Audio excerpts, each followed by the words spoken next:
Well, and the family engagement program is kind of a new thing for the system. Right. And It is. It was actually a kind of a struggle at first. The Broward Sheriff's Office of Child Protective Investigation were a little hesitant to allow peers, people in recovery from drugs or alcohol, into their building. And the great thing about that, though, is once we got in and we showed them our commitment, now they love us. And they can't even imagine what it was like before. The important thing about the peer piece, though, is I'm not a peer, I'm a clinician. And I'm actually an adult child of an alcoholic. So I was through this system, but as a child. The cool thing about the peers, though, is I tried to do what they do in the beginning. I tried to go to some of the families' homes and engage with them, but I can't do what they can. And that became very apparent to me, is their lived experience cannot replace years of schooling. It can't. They can reach clients in a way that I cannot. And they offer the client hope that there is another way of living, that they don't have to keep doing this. Look at Chris, great example. When she shares that story, oftentimes we get, oh, I want to be a peer one day. See, like for real, they want to do this. They get motivated and they see, where she's come from and where she is now. The story of recovery is amazing to them and it touches them in such a way. We have a client now, actually, when we had first gotten her, I was a little, through the family intensive treatment team, I was a little worried about her. I honestly thought she was going to die. Like, she was very skinny, she was doing crack cocaine, and her children were removed, and her life was not sustainable, and she was in an abusive relationship. Well, eventually we held on, and we kept going out, and we kept working with her, and one day, unfortunately, her partner at that time hurt her, and she called us immediately, and we immediately got her to a safe place. The other day, she says to us, she's gaining weight, she's doing great, they're about to do a home study where she is to have her kids come back, and she goes to me, and she goes, I'm not a street girl anymore. I almost cried. I was like, no, you're not, and you don't ever have to be again. And the important thing is when they see the peers, they reach out to them. They reach out to them. Chris has gotten calls from clients who, when we first got them in, they decided they didn't want to do the program, but then months later, something clicks in their head and they reach out to Chris. And this happened a few times. They reach out to them. They'll pick up that phone and call that peer. They're not calling me, the clinician, they're calling the peer. So I think that's a beautiful thing that we have developed together as a community. All of us have developed together as a community. With the clinical oversight, the peers are an amazing, amazing tool to get families engaged and keep children safe. That's my main goal. Keeping our children safe, happy, and healthy across the whole lifespan. one of the things that I think is interesting here in Broward, the state privatized the child welfare system back in '99, and we have ChildNet, and then back in 2011 with BBHC.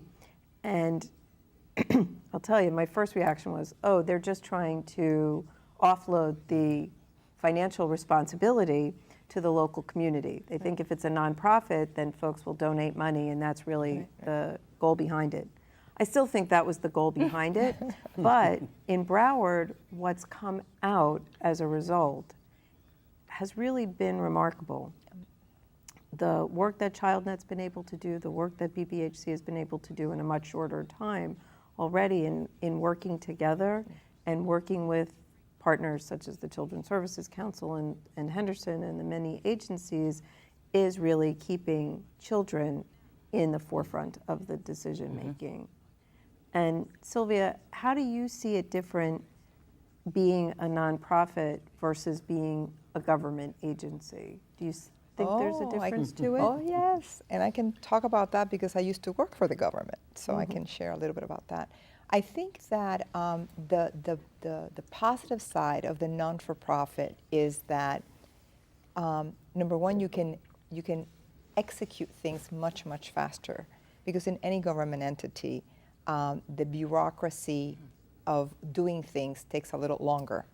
Except the Children's Services Council. No, we're an unusual government. But you guys, but go ahead. No, but you guys are lean and you move forward. But in the non-for-profit world, we find that we can do things quicker. The community, the board that drives us, which is a community-driven board, is very important because we have access to the input from the community on a monthly basis through our subcommittees and so forth. Also, the providers sit on those committees and can tell us what their needs and their issues and the problems that we have. And we can plan and quickly restructure programs or procure programs that make sense for whatever our present need is. So I think that that is a very important advantage. I think that we all listen to what consumers have to say about what their needs are through organizations like South Florida Wellness Network, Mental Health Association. We have a lot of peer organizations that give us feedback. And also the good relationship that we have with really the network of providers and all the stakeholders. We really work together into making sure that whatever the needs are, if we're able to take care of them, we do. Also the partnership. As you know, Cindy, our partnership through the Children's Services Council has brought to the forefront evidence-based practice training that without the partnership, we couldn't have brought forth to Broward County, enhancing the quality of the services that we provide. I mean, some of the trainings that Adam was mentioning that now are ongoing trainings were only able to be provided before, if they ever, maybe once a year, whenever the trainer came. And now we have developed capacity for train the trainers. So South Florida has become a trainer. And as we move forward, we are creating the capacity to do things ourselves and partner with other players to be able to purchase those kinds of enhancements to our system. One of the things that I love is the partnership and the responsiveness. I mean, I certainly see such a huge difference in the system and in working with you and BBHC compared to before, the responsiveness of looking for what's needed. Do you see that? Do you see a difference today? Your experience was many years ago. Yours is a little bit more recent. But are you seeing a difference as you counsel your peers who are going through it? Do you find that more services are available than what you had? Yeah, absolutely, and especially where the peer role comes in. Like I said, I had the early intervention. Next level was ChildNet, and at the time it was, here's your case plan, go do it. We'll see you in 6 months. Yeah. And they left me to myself, And at the time, it felt like a setup for failure. And that's not what they meant, but now, as Skye mentioned, there's a new program in Broward, the FIT team, and Henderson. My program is we actually link the clients to other providers. We don't bring it in home. Where the FIT team comes in with a peer, a therapist, and a case manager and wraps around that mother or father or both and walks them through the whole ChildNet case, the whole 6 months. And I wish that had been around when I went through the services, because it took me twice as long to get through it. And with this program, I think it's just a wonderful program. It is great, and I remember Chris and I and Sylvia as well in the beginning when we heard about this possibly coming to Broward. I was very excited, and so was Chris, because having known her and having heard of her struggle trying to go through and do those case plan tasks and not feeling supported, I feel like that really stood in her way of getting Michael back. And so I believe in this. Like, I truly believe in this, and I truly believe it's not just looking at the substance abuse, okay? And that's a symptom of the problem. There's underlying issues that need to be addressed. Also, basic needs need to be met. Right. If we have a family homeless, they just got their kids removed and they're living out of their car, I mean, how can we ever expect them to move into a recovery?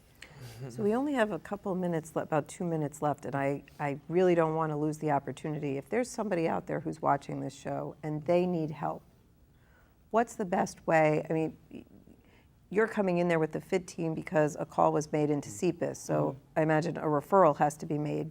You're not there just for the calling. But if somebody knows themselves that they need help, or maybe they're in the system and they didn't get assigned to the FIT team, what do they do? How can they get help? To come into? Well, they can call. They can call the. Broward Behavioral Health Coalition has a main number that they can call, and we can guide them into where they need to go. And that would be, I can give the number out. Sure. 954-622-8121 is our main number. Okay. In addition to that, 211, we fund 211, and 211 has all the services available that we fund in our community. So a call into 211 would be something that would also guide people into not only the types of services that they could be connected to, but also in their neighborhoods, what's available in their areas for services. We pretty much are now at a point where most of our providers have peers in their service array. And for this particular programs, I'm sure that they can call 211 and they can get connected to the programs. Or they can call Henderson Behavioral Health directly as well. It's 954-677-3113 and just hit option 0. And we have a wide range of services at Henderson, so even if it's maybe not my program, we definitely are out there to help the community. And if I'm a parent with a problem or a youth with a problem, but in this case I'm thinking parent that I haven't had a referral yet to investigative services, and I may be afraid if I call those numbers, somebody's going to come to my door and take my children away. Right. Is that what's going to happen? Well, I don't think so. I think that, the programs that we're talking about are people that already the calls have been made to the hotline. I think that there's a lot of other preventive programs available out there so that you do not get in trouble. There are parents that never went through the hotline because someone intervened and got them into treatment early enough so that their kids did not have to be removed. You're aware of the fact that we also have Susan B. Anthony, which provides substance abuse treatment, residential and outpatient, to families. So they take in the family into the treatment program so that you don't have to lose your children. And that was all done in an attempt to keep families together, teach them not only about their self-recovery, but also as to recovery and care for their children appropriately. So there's many different various types of programs available, and people do not have to call it into the hotline. They can just get people into treatment. And 211 continues to be that number that has all I was just going to say, I believe 211, if you're talking about something that has a substance issue, I know that 211 can direct them to the different types of 12-step programs out there. And that's a great that can help place them. to start. Yes. We could talk about this all day, and I really appreciate the candor that all of you, especially you two, have offered to our viewers, and the hope. Whether you're a young person who's dealing with it or a parent, there is support out there, and thank you both for being so honest and for sharing your stories with our viewers and with all of those that you're helping now in your roles. As we've seen, the role of the Broward Behavioral Health Coalition is quite comprehensive, going beyond the delivery of services and connecting real people to give them a vision of what can happen on their road to recovery. The BBHC also seeks out and applies other best practices actively and advocates for the needs of those it serves. It maintains a robust legislative agenda to ensure that the state continues to fulfill its responsibilities. Because remember, even though they're a local nonprofit, their funding comes from the state. So they need that money to treat the most vulnerable of Florida's residents. I want to thank Sylvia Quintano, Adam Noe, Sky Maxine Cleek, and Chris Ferraro for joining us today. If you or someone you know is in need of any of the services we discussed, please call 211 to be connected with the appropriate agency. For copies of this program or any other episode of Future First, please access our YouTube library through our website, cscbroward.org. Like us on Facebook, and remember to join us next time on Future First, Focus on Broward's Children.